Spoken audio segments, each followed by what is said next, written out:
ऐसा माना जाता है कि अश्वत्थामा 5000 साल से भी ज्यादा समय से उत्तर प्रदेश में मौजूद हैं। आज भी ऐसा माना जाता है कि वे उत्तर प्रदेश के कुछ मंदिरों में शिवलिंग की पूजा करते हैं। ऐसा भी माना जाता है कि कुछ पुरानी पीढ़ी ने उन्हें माथे पर घाव के साथ देखा है। दोस्तों, इस वीडियो में अश्वत्थामा की पूरी कहानी और उसका जीवित रहने का सबूत है।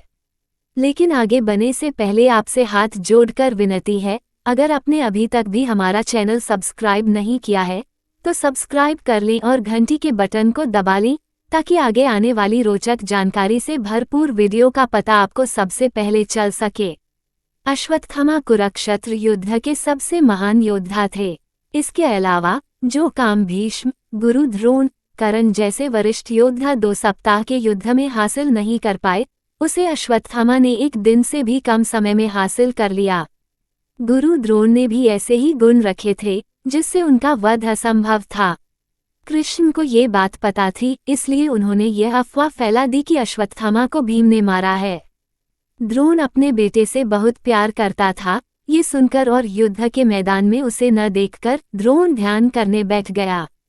उसने उसकी आत्मा को अपने से दूर जाने दिया और स्वर्ग में अपने बेटे की आत्मा की तलाश की। इस बिंदु पर कृष्ण ने द्रौपदी के भाई से गुरु द्रोण का सिर कटवा दिया। अपने पिता की अनैतिक मृत्यु की खबर सुनकर अश्वत्थामा क्रोधित हो गया। वह पांडवों की सेना का सफाया करने के लिए आगे बढ़ा। ऐसा माना जाता है कि अश्वत्थामा के एक बड़े विनाशक हथियार नारायणास्त्र ने पांडवों की लाखों सेना को मार डाला था। अश्वत्थामा की इस क्षमता के कारण दुर्योधन ने उसे कौरव सेना सेनापति का प्रमुख बना दिया। उसी रात गुस्से में वह पांडवों को उनके शिविर में खत्म करने के लिए आगे बढ़ा। कृष्ण को इस बात का पता था और वे पांडवों को शिविर से भगाकर ले गए थे। अश्वत्थामा और उसके 2 अन्य मंत्रियों ने पांडवों, द्रौपदी के सभी पुत्रों सहित सभी को मार डाला।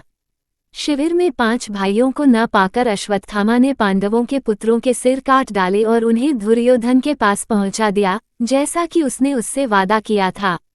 भागे हुए पांडवों को पाकर अश्वत्थामा का क्रोध अगले दिन भी जारी रहा।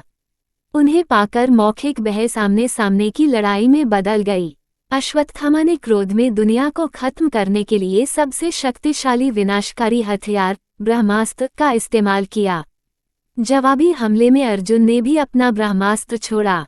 कृष्ण और वेद व्यास ने उनसे अपने अस्त्र वापस लेने का अनुरोध किया ताकि वे परिणामों को समझ सकें।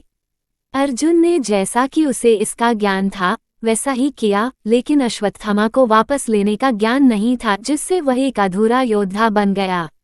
उस स्थिति में उसे हथियार को दूसरी दिशा में मोड़ने के लिए कहा गया, इसलिए अश्वत्थामा ने क्रोध में आकर इसे अर्जुन की पत्नी के गर्भ में मोड़ दिया, जो पांडवों के अंतिम वंश को ले जा रही थी, और गर्भ में ही बच्चे को मार डाला। इस कृत्य से कृष्ण क्रोधित हो गए। उन्होंने और वेद व्यास ने अश्वत्थामा से उसके माथे से मणि निकालने का आग्रह किया, जो उसने किया। तब कृष्ण ने उसे अमर होने का श्राप दिया और उसके माथे पर संक्रमण के साथ उसे छोड़ दिया और दर्दनाक जीवन जीने के लिए छोड़ दिया। और अधिक जानकारी के लिए सब्सक्राइब करके घंटी के बटन को जरूर दबा लें।